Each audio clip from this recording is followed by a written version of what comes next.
investors are asking. So that's something you're going to get out of this, of what sort of questions you should be asking when you're looking at doing a deal. So just a little intro about myself.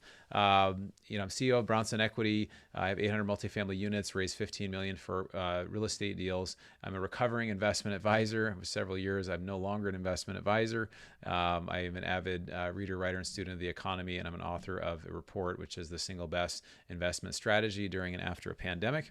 And again, I'm going kind of fast because we did a lot of networking, and I want to make sure there's time for questions at the end. So I'm just going to kind of keep going forward here. So passive investors really are a different animal. So what I mean by this is a lot of times we approach, we think that everybody thinks the same way that we do. So for example, if I'm a giraffe, I think that everybody thinks like a giraffe. Everybody likes eating, stuff off the tall trees and whatever. And if I'm an ostrich, I think everybody wants to stick their head in the sand. But obviously, we're all very different. And so, by being, somebody, maybe you come from a wealthy background, or you come from, your family's more wealthy, you may have more understanding of kind of what that's like. But often, passive investors and people that could potentially passive invest are very different. So it's important that we kind of try to step out of our own mindset and see what it looks like to actually understand what a passive investor could be going through. So there's several different types of passive investors that really have different stories. And so I'm just going to touch base on, there's really three main themes that came up over these 1,000 phone calls. And a lot of time I've spent, hundreds of hours talking with passive investors. The first one is the busy professional. So the person who's a doctor, they're a lawyer, they're a CPA, they're in sales, they're in management, and they're just super, super busy, right? They're short of time. They're just go all the time. So that's kind of one group. That's one group that we see quite a bit of that is interested in investing. And really for this group, time is really the most important thing. And we're going to get into that a little more in a second here. Second one is a business owner. We actually have had a lot of people invest that are real estate people that are doing stuff actively. Maybe they're flippers. I know even in our group, we had somebody who's been doing some flipping, and, investing passively, it gives a lot of tax benefits for business owners, especially if you're a real estate professional, or if you're not. And also for the business professional, the last slide that we saw, there's a lot of tax benefits for them as well, because many people that are in this category as the busy professional, they're paying sometimes 30, 40, 50% or more of their high earnings in taxes. So they're very interested in learning about that. So those are a couple of big things, really, the time and taxes. And the last one is really somebody who's retired or semi-retired. And again, time is very important, being able to spend the time the way that you want to be able to spend it, be able to travel, see family, to be able to have cash flow and really have an annuity stream is important. So cash flow investments often are very important for retirees or investing with retirement accounts. So these are kind of three themes that came up quite a bit. Like I mentioned, time was very important, but I want to touch base on this because before anybody will ever invest with you, the first question that they ask, really, and everybody should be asking, is, can I trust you? And that's why it's not uncommon in a first deal. A lot of people will have friends and family invest. And you say, well, why is that? Well, it's because the first question is always, can I trust you? So your friends and family, they know at least that, hey, you're a trustworthy person, hopefully, right? If you are trustworthy, they're the ones that are going to know it. So really, that's why a lot of times our first investors come from friends or family. And so the first question really is a matter of trust. So like I mentioned, it's really the trusting side of it. And then the second side of this, this is the first time I've given this presentation, so I just kind of put some notes in here. But the first question really is, can I trust you? The second one is really, are you credible? Are you competent? Are you able to help me? And so those two things are really important for somebody to be able to invest. They have to be able to say, okay, I trust that this person is going to not only not cheat me or not take my money and run to Mexico, but they're actually going to invest it, and they can actually do a great job for me. And so they're going to ask questions like, what's this person's experience? How have they done before? And those are very, very important questions to building trust and also building a relationship, with investors. And so, the question really is if you're looking to build trust with people, and that's really what causes people to be able to trust you and want to invest with you and do deals, how do you do that? And it really comes down to this. Cody and I had a good conversation about this, about really adding value. And what does that mean to be somebody that really adds value to others? And when you add value to other people, basically by providing something that they would need, it really opens up a lot of doors. And I'm going to talk about a few ways that you can do this, a few ways that I've done it, and we're just going to kind of get into it. And there may be some questions about this, but I want to just present how you can do that. So for me, this is how I do it. I have some free resources. I've got this book, this ebook. If you go to my website, it is basically a 22-page, ebook that talks about the single best investment during and after a pandemic. You can go take a look at it and download it just to see what it is. But it basically compares the stock market to multifamily real estate and talks about all the benefits you get through doing it. And in doing that, what happens is people, to download the report, it kind of pops up. If you go to my website, it will literally just pop up. And you have to put in your email in order to download it. So I give away for free, but I get people's email. And then because of that, I can go over here and I basically have these blog articles that I write, and I can get into that process of how I do that. But basically, I'm continually putting out information. And so it's giving out stuff for free. So as I give out stuff for free, it basically allows people to say, this person is a trustworthy person, and there's someone that is presenting and giving out information and stuff. Now, if this sounds overwhelming to you, or this sounds like, oh my gosh, I've got a job and I've got these other things, I don't even know how to do this. The number one step you can do, and again, if you're not doing this, I encourage every single person to do this. And this is actually, Cody and I had a good conversation about this, but if let's say you have a daytime job or you're doing something else, people know you as being a doctor or being in sales or doing something different. They don't know you as somebody who does real estate. So the first thing you should do is make a list of all the people that you know, all your friends and family, and start a MailChimp account. It's less than $10 a month. You can even get one for free, and just start putting out weekly or monthly information that just says, here's what I'm doing. Even if it's just simply, I'm going to virtual meetups, I'm going to look at properties, I'm working on flips and whatever. And then what happens is people start to understand that, okay, well, you're no longer just a salesperson, you're actually a real estate person. And they start to associate you with that person who's got this story that you're actually in real estate. So if you haven't let your friends and family or people around you know that you're doing real estate, it's really important that you do that. So again, that's kind of, I'd say, step one. Step two is if you have a website and you can kind of put some sort of lead magnet on there, you can build that. Also, a podcast is a great way to do it. And then I use virtual assistants to kind of help me. I basically record a 5 to 7 minute video. I kind of batch them out. And then I have somebody who's US based that helps write a blog article. And then I've got a virtual assistant in the Philippines that basically publishes this stuff for me and times it out. So it sounds like a lot. Neil Bawa, who's actually coming to your meetup next month, actually he's got a great training on it. So if you look about virtual assistants, Neil Bawa, you'll find some training about that.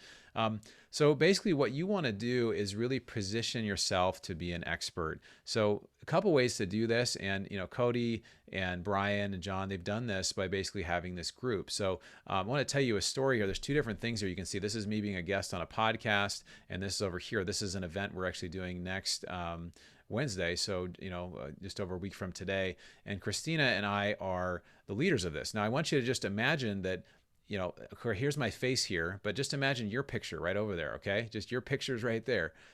What it does is it really puts you in a place where people see you differently.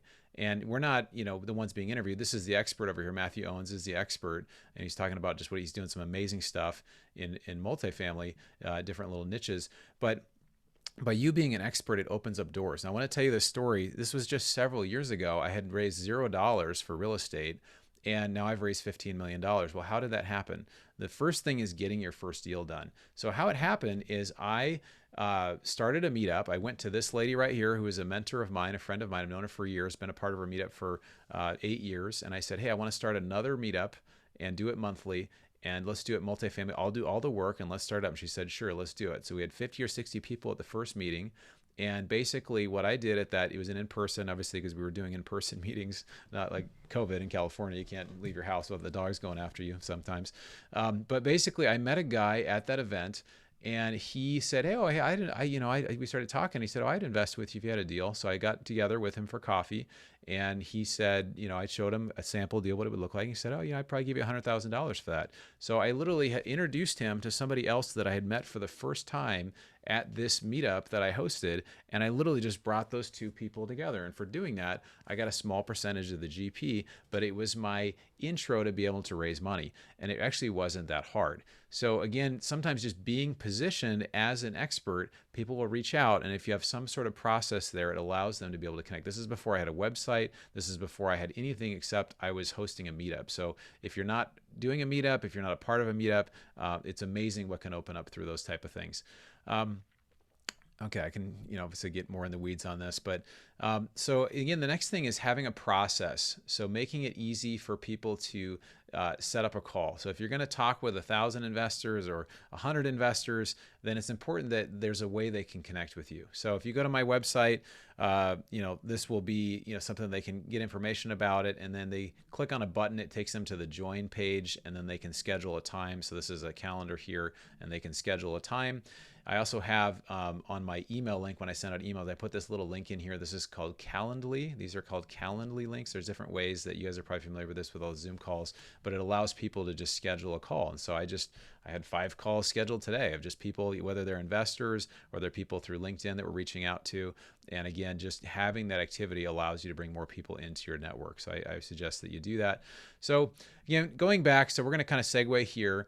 Going back to time. Time is being the most important thing. It's your most important thing. It's going to be your investors or the people that are going to invest in your deals. It's going to be their most important thing.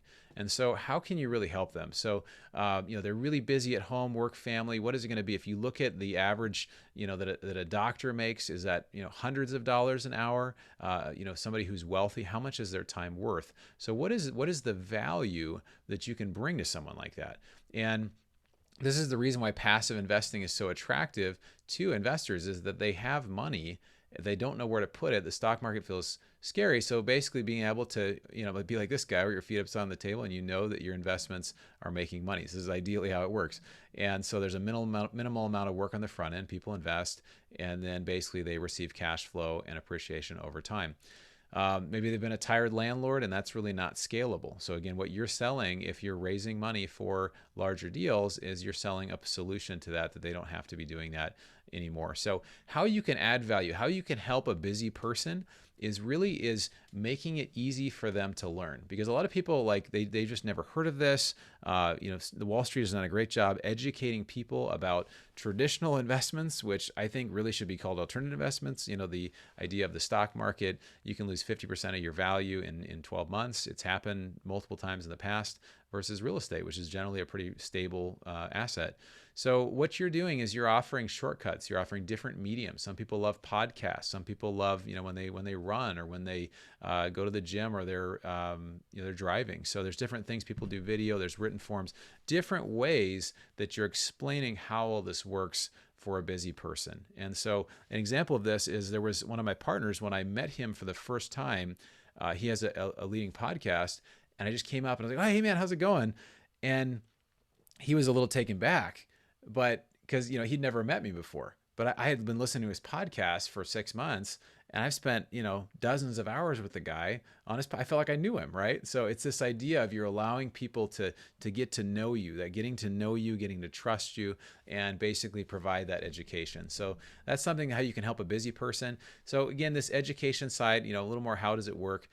It's you're really being a guide to them. You're being a coach. You're not coming along as a sleazy car salesman that says, hey, let's come on and let me show you a great deal over here. You're basically saying that, hey, I'm going to teach you what it looks like to be an investor. I'm going to explain the benefits and the risks. You may or may not invest with me. It may or may not work, but I just want to be a trusted person in this and really help you get what you need in this process. And so one thing that I teach a lot, we actually just had an event on this recently, to passive investors. We talk about vetting sponsors. So we'll talk about what it means to be somebody who, really looks at the most important thing in any deal, which is really who is the sponsor that's leading this. Because if we get that right, usually the deal goes well, or at least goes much better than if you have a poor sponsor. So the experience of the operator is very important, what type of deal they do, and then when they talk about mistakes, you ask them, hey, what's gone wrong in a deal? And anybody who's ever had even a single family house knows that things don't go exactly according to plan, right? They go better, they go worse. There's all different variations of that. And so, vetting sponsors, this is something that I share with passive investors so that they can be prepared. Now, if they don't invest with me, like, it doesn't really matter because I'm helping them, right? Like I want to genuinely be concerned that they get a good experience in multifamily with the right operator. And when you have that heart for people, it comes through. So it's not all altruistic. It's like, I do want to do deals. I have two deals we're working on now. Like, I want those things to come through. But if people don't invest, I just at least want to be someone they can look to and say, hey, this person really helped me. And that's something that I think is really important because reputation is huge in this industry. Just got a couple more points here. This is basically, I'm going to geek out here on the numbers for a minute, just of having these 1,000 calls and just kind of what it looks like, couple things that came out of doing this. So over 1,000 investors, it's about around a 30-minute call each, sometimes a little less, sometimes a little more. Use the standard talk track and investor questions. The average net worth was about $2 million. And because we would ask the question, what is your net worth? And you say this is confidential. And then, some were worth over 10, 20 million or more. And some didn't want to disclose. They just said, okay, I'm worth over $1 million. This figure is really interesting that there was a conversion rate of 17%. So that means of every 100 people that I spoke with, 17 actually invested. So that's a lot of people that do not invest, right? So you can think you're probably talking to every 5 or 6 people, maybe one will invest. And so I really believe this when it comes to raising money, when it comes to just life in general, is that our ability to be successful is really proportionate to our willingness to be able to fail or face rejection. So I'm just going to say that again. Our ability to be successful is in proportion to our willingness to be willing to fail or to face rejection. So again, you got to have a lot of calls. A lot of people are not going to invest with you, but in this, I kind of figure out what that percentage is, about 17%. I averaged 13 calls per week, and the average value of a call was around $12,000. This is really whether they invested or not. So that's another positive way to look at it, is just, hey, I'm not asking typically people to invest right away. I'm basically getting them on board, letting them know about what we do. And then when a deal comes around, it allows for people to have the opportunity to invest if they want to. The average investment size we had was $72,000 when we had a $50K minimum, and then we raised the minimum to $75,000 and it went up to $114,000. So there's just some interesting thoughts about that if you have a higher minimum, you can sometimes get, people will invest more. Most people will do your minimum. So sometimes a higher minimum can be better. So like I said, it's simply math. You must, get to know, they must get to know, and trust you, and that you're providing a service where this is something I wanted to mention where a lot of times I've seen people, and even I felt this myself, where I'm almost going and begging for people to invest in my deal, right? Oh, would you please just come and invest in my deal, and so I can get this going. But I think what you really have to have is the confidence to say, we've got a great deal here. And these people over here, there's a money problem, meaning that they have money and they don't know where to put it. And so if they get into this deal, they're going to be better off. And so knowing that you really do have something to offer, it changes it. It's more of an abundant mindset versus having a scarcity mindset, meaning, I don't know how I can do it. So I wanted to touch base on this. This is a question that comes up often is, well, when I get somebody on the phone or I'm talking to an investor at a meetup, what do I say? Like, what does that look like? And so I do have a talk track for this. And the first thing that I always do is I always find out who I'm talking to. So I find out, and the big question for this is tell me about your prior experience investing in real estate. And if they've got, invested in 10 syndications passively, they would be much more sophisticated. If they're, have a net worth of $5 million and, they've never invested before in real estate, that's going to be typically a different conversation. It's going to be more tailored around what they're looking at. The latter one would be somebody who's more basic. It would be more just about explaining what syndication is versus the person who's got 10 deals. We're going to talk about cap rates and, market strategy and all kinds of things like that. So you just got to figure out who you're talking to. And then I have these range of questions. We got about 12 questions. If you want to send me an email, you can send me an email. I'll just send you that list. But basically there's about 10 or 12 12 questions we just go through to help qualify people. It also makes you SEC compliant. And I'm not going to get into it here just because we don't have time, but you can, and my email will be on a later slide too. But I just get into a range of questions. But then what I do after I get questions from them, I share about our deals. I talk about prior examples of, things that went well, things that didn't go well. These are some core values of mine when it comes to working on projects: is conservative underwriting. Give some examples of what that means. We don't have really time to get into that now. I talk about transparent communication, particularly when things are not going well, because when you communicate bad news, it builds trust. And that's something that I want to let people know, that they invest, that's something that is a part of the relationship that we have, is when we can communicate when things don't go well. The worst thing in the world is when somebody stops communicating when things don't go well and you're invested and you have no control. That's like the worst feeling ever. So, and then the last thing really is a long-term partnership. We're not looking for just a deal. We're looking to do multiple deals together. And that kind of creates a lot of trust as well when you kind of communicate that. So anyway, the goal really in all of this is to have investors teed up for when you have a live deal. So again, a lot of these calls, we didn't have a deal ready. We're basically teeing up. I had sometimes, hundreds of calls between when we had a deal. So I would basically try to go through this process with them. I would answer any questions. The last 10, 15 minutes was just simply questions they had. I'd send them afterwards an example of a deal. And then, I'd talk about the process when we had a live deal. And I have a note in here about scarcity. I just talked about abundant mindset. So you might say, well, what is he talking about with scarcity? But I got to tell you this, there's an event that I signed up for next month in Texas. It's on multifamily underwriting. And I signed up the very last day when you get the super early bird price, right? I don't know if you can relate with that. Maybe you sign up for something and you sign it when it's like the last minute, right? And that's kind of how I think most of us are, is that we sign up for stuff. We'll do things when it's like it's urgent, it's the last minute. So when I talk about our stuff, I say, hey, our last deal filled up in 24 hours. It does move pretty fast. This is really the time. If you have any questions, you want to look at it, like do it all now. If you need to set up a retirement account or anything, you're going to put it in a self-directed IRA, like do it now. And there's no pressure to invest, but just wanted to give you a heads up about the process and how it works. So again, what I'm doing is I'm basically telling them, hey, you don't have to invest, but this is going to move pretty fast. And so again, you're kind of building a sense of scarcity. You're not, I encourage you, please don't be dishonest or say, something that's not true. But again, it's by you saying, hey, this is a great deal. These don't happen very often.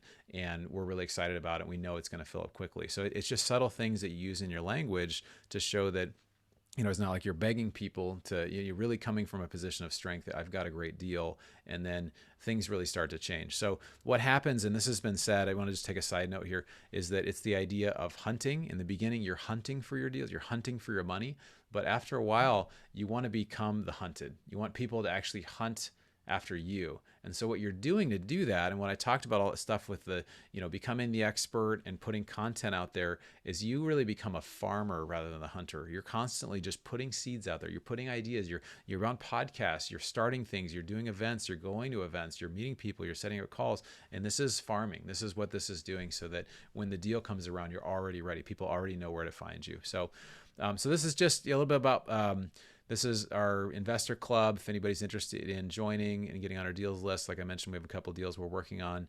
Got this report there. But feel free to get in touch. Again, I'm really passionate about helping people to raise money and also making sure investors have a great experience. So if there's any way I can be a resource to you, I would love to be able to do that. So I guess I'll pass it back over to Real Estate Cody, and we'll see how we're going to proceed from here. Awesome. That was great. That was awesome, Bronson. Really appreciate that. And what I'd encourage everybody to do, if anybody has any questions, please feel free to either drop it in the chat box or feel free to come on the screen and talk with Bronson directly. I have quick questions. Cody, earlier you mentioned Bronson's doing some deals with Michael Blanc. Can we have Bronson explain a little bit what's the deal about and a little bit details of that? Yeah, so Michael Blanc and I, we were still partners on a few deals. We basically, I jumped on board, and this is another way you can actually, if you're new, because I was pretty new, I'd raised money for some deals, but it was more minimal. I basically approached him and said, how's it going raising money? And he said, I kind of realized that they were having trouble raising money. They raised $600,000 after doing, a second webinar. And so basically, I just kind of came in and tried to do whatever I could on that team to add value. So again, we talk about adding value. That's kind of how that worked. So we've actually kind of amicably parted ways. I've started my own group called Bronson Equity. I'm working with different operating partners. Both of these deals I actually can talk about because they're 506C deals, which means they're for accredited only. But one is in Jacksonville, Florida. It looks like it's just going to be a cash cow, something like 11 or 12% cash on cash, even when conservatively underwritten. It's a phenomenal deal. It's 288 units. None of them have been renovated, and the places across the street are getting about $200 to $250 per month in rent, higher than what there is now. So that's a phenomenal deal. Also have another one in Oklahoma City that just is an amazing operator there, that's just been doing some great deals. So again, I can't share specifics, especially on Oklahoma City yet, but I'd love to touch base on Jacksonville if anybody's interested. So when you first connected with him, you're not a part of his member, or you just meet up at some place and you just offer to bring value and connect it and bring value from there. Yeah, Is so that I'll talk correct? about that process. So I had met Michael at an event, and I basically somebody told me about him, so I started listening to his podcast. And then I introduced myself. We were able to have lunch at the event. And then I was going to raise some money for one of his deals. It didn't. This was several months later. It didn't work out because it was just unrelated reasons. The deal just didn't end up closing. But then at another event, which is, I'm going to talk a lot about the real estate guys. It's a great event they do. There's something called the Summit, which is usually on a cruise. And so you're out there just kind of hanging out. So I was able to build some relationship with him. And then I basically, again, when you start asking the question for people is, what's the biggest challenge in your business? Or even when you're talking about the passive investor, what's the biggest challenge that you're facing right now? What are you looking for? Those questions are huge, because people take a step back and they're like, they're asking that question, but nobody else is asking that question, right? So like instead of somebody coming along and saying, oh, I want you to mentor me for free, or I want you to do this or that, I was basically saying, hey, how can I be a resource here? And so through conversation, I said, what if you've got this? Because for example, for him, he had this huge active investor network that he was, if you want to do deals yourself, it was huge, but he had this whole group of people that he wasn't really impacting, which were passive investors, right? So I said, what if, I started setting up calls. We kind of created a funnel here. We created content and podcasts and other things and videos for this group. And so it was really him and I together developing that, but it just, went from having, can't raise $600,000 except on a second webinar to where we raised $8 million in 24 hours. And so, it was great to be a part of that. And, but it's something that anybody can do, to go to somebody who's successful or somebody that you admire and say, tell me what's the biggest challenge in your business, or how are you dealing with this problem? And that's also that's kind of a side door in there too, which is huge. Oh yeah. Thank you so much. That's amazing. Sure. Thanks, Thank Joseph. you. Hey, Bronson, I want to kind of talk a little bit about when you're talking about creating these thought leadership platforms, and to be able to provide that value and make it easier for people to learn about, whether it be passive investing, syndication. There's a common theme right now. It seems like, oh, everybody has a meetup or everybody has a podcast. Can you give us your thoughts on why you think that you should still continue to build out those thought leadership platforms? Yeah, it is interesting when you first start doing it, because you start putting stuff out there, and it's like, is it going to the, is anybody reading this stuff? Is it something that, because there are a lot of people doing it, but what happens is you're not looking for everybody. I mean, you think of it, if one person reads your stuff and they invest $100,000 with you, that's pretty amazing, right? And then, because that blog is there, because that YouTube video is there, well, 5 years from now, if you're still doing this, there's going to be hundreds or maybe even thousands of people, doing it, and you're going to become a leader in that space. And a lot of it, there's a great book out by Jim Collins called Good to Great, and he calls this the Hedgehog Principle. It's literally just doing the same thing for a long period of time. And a lot of how people get to be really good at this is they just put stuff out there and they keep doing it and they keep doing it. And I watched with Michael, he's been doing it 6 years. And now he's got a top podcast. He's a great guy. If you guys don't follow Michael Blanc, he's a great guy. I suggest you follow him. But it's just by doing these simple things over time, and more and more and more. And so, and then you'll discover, like, some certain things don't work as well. Okay, if I have just my own little group and we get together, there's 5 of us, well, that was great, but I'm not really expanding my network. Well, for me, I'm going to as many events as I can. Like I mentioned, I'm coming to Dallas next month. I'm going to be there again in May for different events. I'm going to network. I'm setting up calls with people afterwards. I'm getting cards. I'm just doing things. And then you're actually coming on a panel that we're doing in May about, vetting the right deal. What does the right deal look like? So I'm hoping to add value to you. And that's been, for me personally, in our group, that's been huge, to bring on people that are well-known or even younger, or more experienced or less experienced operators, and to bring everybody together and just have those conversations. And that adds value to you, Cody, because then you're seen as an expert in that, which you are, but it builds your brand. So anybody can do it, right? If you can do it, if I can do it, anybody can do it. But I think that it's something you have to continually try and then evaluate and say, did this produce the results that I wanted? Well, if not, what do I need to change? And you can try to find new ways to create value. Yeah, I appreciate you alluding to that. And I think you just highlighted this on several occasions, but just want to emphasize it takes time, and you have to invest the time with these processes and let it work, right? You can't just put out 1 or 2 pieces of content and say, okay, I'm done, and expect these great results. Like you said, you have to plant the seed and you have to water the seed and nurture it. And like you said, I think we asked the question before we actually got started, how long did it take you to have those 1,000+ conversations? I think you mentioned 2 years, right? Yeah, it was close to 2 years. So it took a while. And there's a lot and we actually had a period in there where we had 10 months where we didn't have a deal because it was during COVID, right? It was just hard to get a deal, to get the right, because another thing, you don't want to do a deal just to do a deal. You want to do the right deals. You want your investors to say, wow, this person really is very conservative on their underwriting. They don't just talk about it, but they actually do it. And so, but yeah, there's a lot of work that goes in to get things moving. And then once they get moving, and I know it sounds really simple and oversimplified, but just if you can get a web page up, and there's ways you can do it, there's services, you can even hire a virtual assistant to do that, and then just put something up there. Here's 10 secrets to invest in multifamily. Here's whatever, and just have some resource there. People will go to your page, and then if they download it, you're going to get that email. You're going to have a way to connect with them. And then your list is going to grow just naturally. So the more you get on podcasts, the more you go meet people, you hand a business card out, people are going to find their way over there. You don't even know where they're coming from. And I've watched that, and it's kind of like magic. Like, it really happens over time, just the more you do it.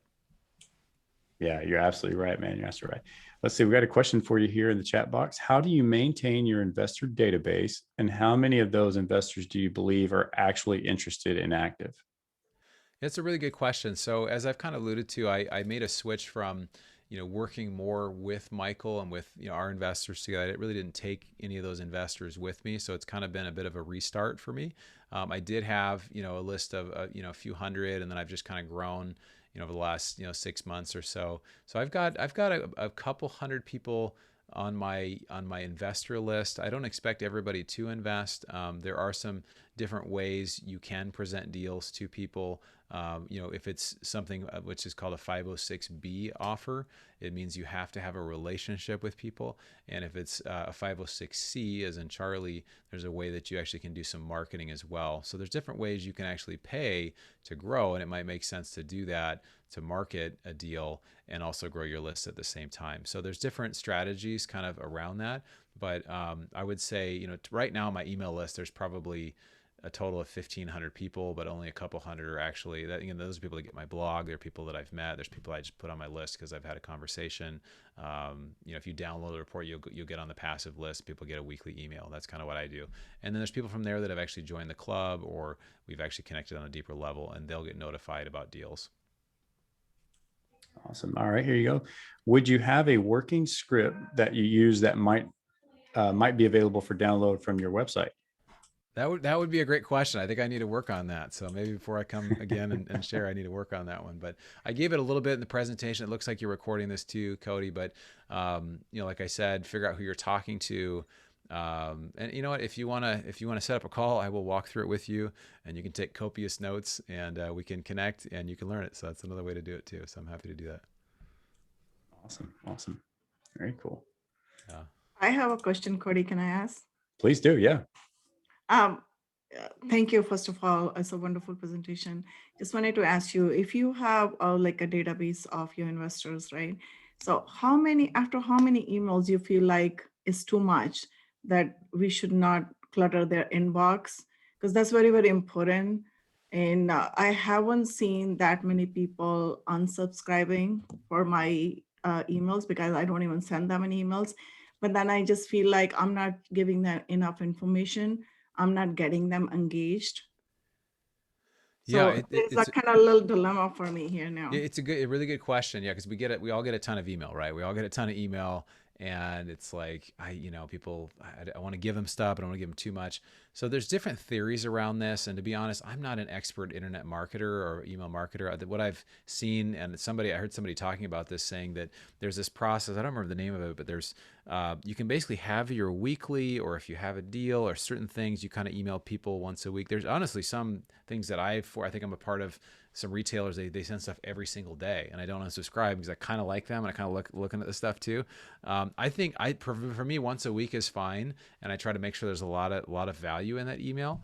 And then let's say you have an event. So let's say it's an event coming up, or you have a deal, and people sign up for the deal. Well, if they sign up, you can actually send them more stuff, like, oh my gosh, it's, or send them more information about it. It's coming up in just a week, and this is happening, whatever. Well, it's only 3 days away, and whatever, and this, and 2 days, and 1 day, and then, we're starting, whatever. But not everybody gets that, right? Just the people that have signed up. And so you can kind of have this crescendo about, this is super exciting. We're really excited. You can give more information.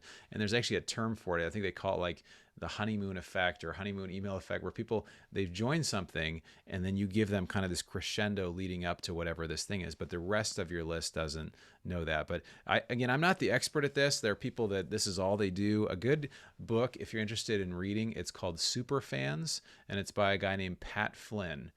And he does a lot of internet marketing, gives a lot of stuff away for free.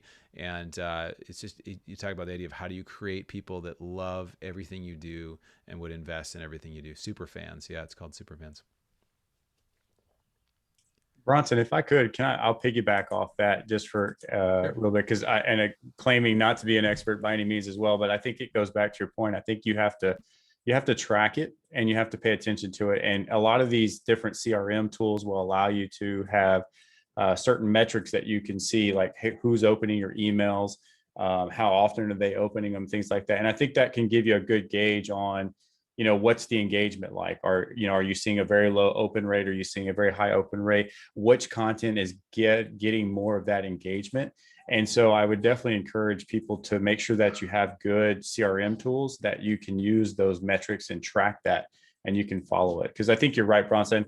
I don't think there's really one right answer, like daily versus weekly versus monthly. I think number one, it's important to be consistent, add good, valuable content, but also track your progress and see. And look, it's a numbers game. I mean, at least that's what we've experienced. And I think you were alluding to this earlier as well, Bronson, is, you have to cast a wide net, right? And you want to be as visible as you can be without being spammy, so to speak. But, when you're talking about conversion rates of 17%, 20%, those are high conversion rates in the world of marketing, but you have to have a very large database and presence to do that. Yeah, absolutely. There's one other thing I wanted to mention too. So I was shocked. I spent some time with Russell Gray, who's with the real estate guys, this last weekend. And I was asking him about his emails. They do these really quality emails. Again, if you're not on their email list, I suggest you get on. It's just, I think it's the real estate guys radio.com or something. But he told me, he's like, it takes me 12 hours to write this email. And this is the head of, I mean, these guys have a multi-million-dollar operation. They're doing stuff way bigger than what I'm doing. And he says he reserves 24 hours over every 2 weeks just to kind of get in the headspace to write this email. When you read it, it's written so well, and the formatting's great, and there's link to this and link to that. And it's like, you open that email, you're going to get value. And I would love to, spend more time in doing that. And it's great to see that. So I think it's not how much you send stuff. I think it's how much value people perceive from what they get. I think there's a lot of people that just email every day to email something, but I think that's what social media is for. So use social media for that maybe. And then, when you do send emails, just make sure that they are something that is an event, or there's some quality thing they're going to open it and be like, this was really good. And then you can also keep getting better too. Like, I've learned some things in my videos. I'm continuing to try to make new changes and get better on it. I had a question. Sure. Can you hear me? Go ahead. Besides the email marketing links, do you find much success from like Facebook, like social media stuff, or like actual like hard, like the letter mailers? or maybe commercials, or is that not really a good way to advertise your deals? Yeah, it's a good question. So for deals specifically, again, there's the idea of hunting versus farming. So if I have a live deal, I'm more in hunter mode then, right? Like I'm kind of going for it. But if I know my deals, if I've got 10 million on the sidelines, that's just gonna be right. I really don't have to do that. So it depends kind of where you're at and what you're doing. I think we do a lot of social media. I've got a full-time virtual assistant that helps me with social media. I contribute to that as well. She helps create stuff. And then I'll create, actually I learned some things from Cody as far as weekly updates and just kind of letting people know what you're doing. I think it's a great way to draw people in.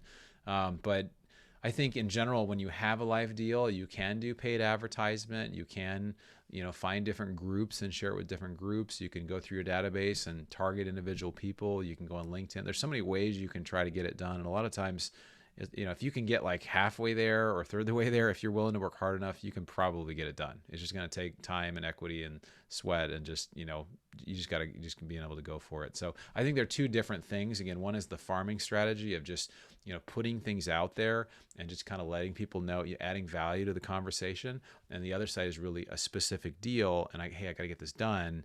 Then that's kind of more of a, one is, I guess, more of a broad approach, or kind of they call it like the shotgun approach, right? It kind of goes everywhere. And then the other one's more of a rifle approach, where you're going, okay, I need to get this specific deal across the finish line, and this is how I want to do that, and this is how I'm spending the money. Hope that helps. All right, Bronson, let's see.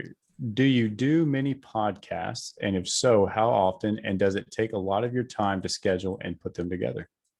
So right now, I showed you that little slide. I don't actually have my own podcast now. I've actually launched.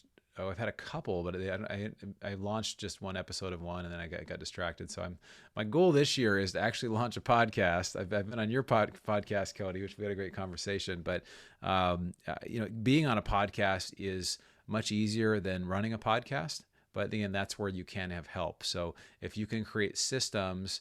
And I'd love to hear about how you do it as well, Cody. But if you have a system of, hey, this is how you do it. You've got you think about a podcast, you'll have the same elements every time. Where you have the intro, you have the outro, and then maybe you'll have a little part in the beginning where the host will talk about the guests and talk about what you're going to get out of this, and then you'll have the interview, and then you have a little thing at the end. So if you break it down just in a little simple formats, maybe it wouldn't be that much time. But I'd love to hear your thoughts on that, Cody, because I know you've done a bit of both. You've done quite a bit of both of being on having your own podcast and also being on podcasts.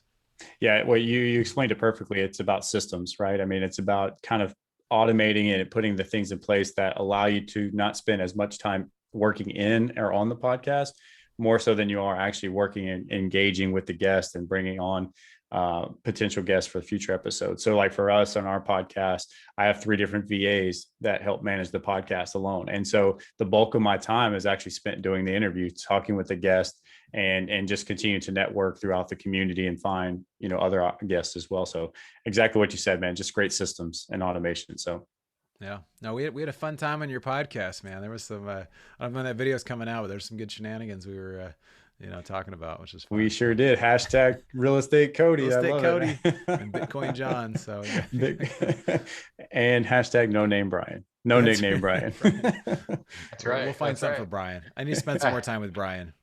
Yeah. Here you go, Bronson. Let's see. For your first few projects, say for example, a $1 to $1.5 million deal with 30% investor cash, how long would it take you to raise investment funds?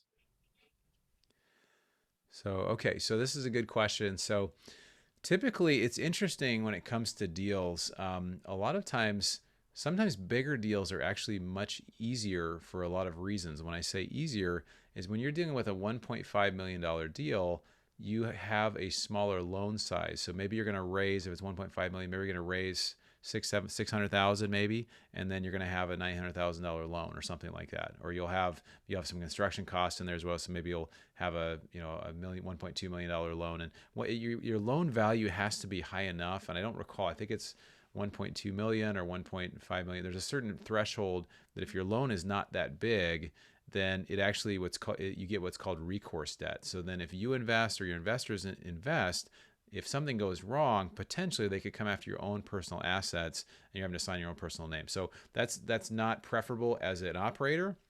And you can do it if you have high net worth, and you can still have investors, and you can kind of co-sign and do all that stuff.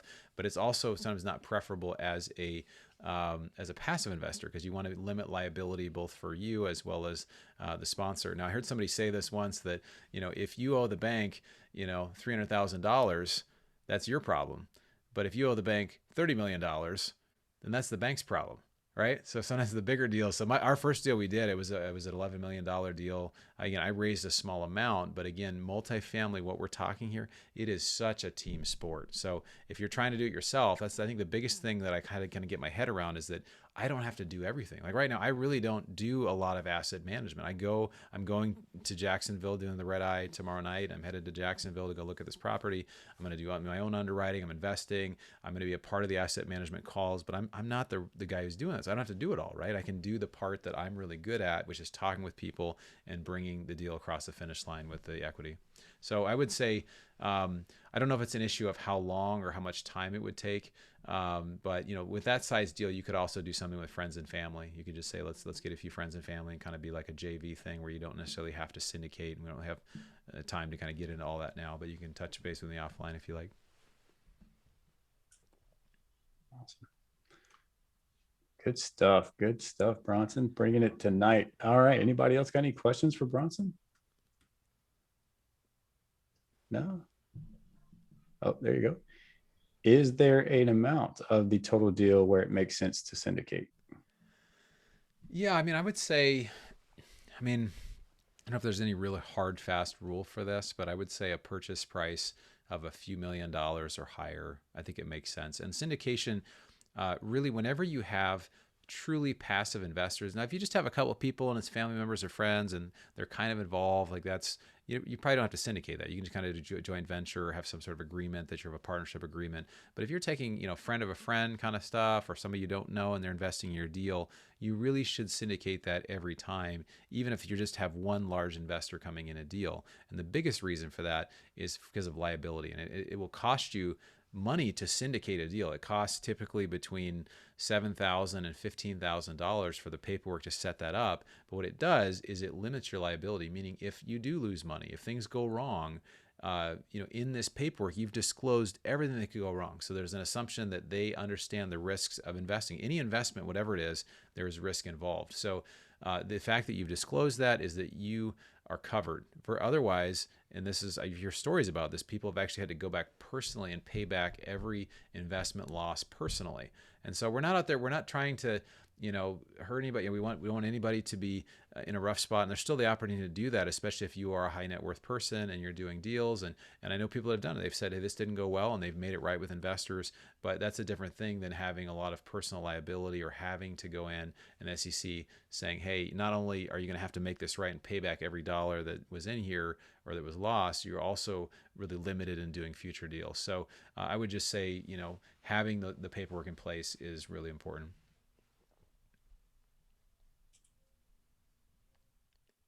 Some good questions tonight. Yeah. Appreciate that, guys. Thank you. You guys in Houston ask good questions. We're virtual, Bronson. We're all over, man. We're coming from east to west coast, man. Yeah, exactly. All right. Do you currently co-sponsor deals as a net worth investor? To be honest, I have not yet. I could. It's called a KP, or a key principle, where and some people will sign on loans. And those of you that don't have experience too, you're wondering, well, how do I do this, or that kind of thing? Getting somebody who is experienced in the deal and is willing to co-sign on the loan, it's worth giving away 5 or 10% of the deal to have that, because you have some protection just of, first of all, you can get the deal done, because otherwise the bank will say, well, who are you? You don't have the net worth. And often somebody needs a net worth, or the partner group needs a net worth of the size of the entire deal. So if we're doing a $20 million deal, there's got to be net worth that's shown of at least 20 million, which is kind of hard to get, right? If you don't have just money sitting around or whatever, it can be in properties. And typically they'll also want 10% of the loan value available in cash, just sitting in the bank somewhere, which I think is kind of a crazy requirement, but it's something that a lot of, almost all banks do. So if you need a $20 million loan, they're going to want to see $2 million in cash readily available. So those are things that you can actually give away a certain amount of equity, or bring in partners to help provide those things. And there's a lot of people that are willing to do that I know. I'd be willing to do that for the right deal. Awesome. Well, Bronson, man, this has been fantastic. We really, really appreciate your time tonight. And this has been a great conversation. Always enjoyed the pleasure to get to speak with you and learn from you. And for just a recap, I mean, $15 million of equity is no small feat by any means. I think you said $8 million in 24 hours, your most recent raise. So, I mean, this is somebody who's very credible, who knows what he's talking about, but most importantly, knows how to build those trusting relationships with people. So really appreciate all the great insight, Bronson. Thank you. Well, thanks so much, Cody. I appreciate all the value. I've really learned some things from you just as far as how you add value to the community. And I love that you're just giving 100%. But if there's anybody has any questions or wants to connect, I'd love to connect with you and just be a resource in any way that I can. And sometimes, again, the things that I thought were impossible, I'm doing those things, and I think you can too. So there's nothing that separates. Like I said, 3 years ago, I hadn't raised any money, and now I've raised $15 million, and it happens just through taking these steps that I shared. So again, if I can be a resource, please let me know. And I'm excited for everybody here who's saying hey, they want to get to that next level. Awesome. Bronson, give us that contact information one more time. Where can they get a hold of you? Okay, so bronsonequity.com. I'll just put my email here in the chat so that somebody can shoot me an email if they like, and then let's see, I'll put it here, the website as well. So yeah, this is great. Thanks. Thanks for having me on. This is awesome. Thank you. Jarvis, Lynette, you guys have anything for Bronson? No, it was great. Thank you. Thank you so much for speaking. I learned a lot tonight. Awesome. Great to meet you guys. I'm really glad you guys are doing this group. You guys are really adding a lot of value to a lot of people. So I hope it's also, helping you guys build more connections as well. Awesome. Thank you so much. Well, guys, I know it's 8:30. We're going to stick around for a few more minutes, do a little bit of networking if you guys like, and then, let us know, if you guys want to stick around, but make sure to please check out Bronson, get connected with him. Definitely want to keep him in your network and just continue to learn from him. So, but we're going to break out into some more breakout rooms here. And if I don't see everybody have a great night. Thanks, Cody. Thanks, Bronson. Good night, guys. Good night, Cody. I'm out. Joe. Bye. Good night. Bye, Brian. Bye. Good night. Bye, Joseph. Joe. That's my daughter. Well, I tell you what, Wes, we'll just hang tight right here. It looks like most everybody just kind of jumped off. So let me stop this recording here.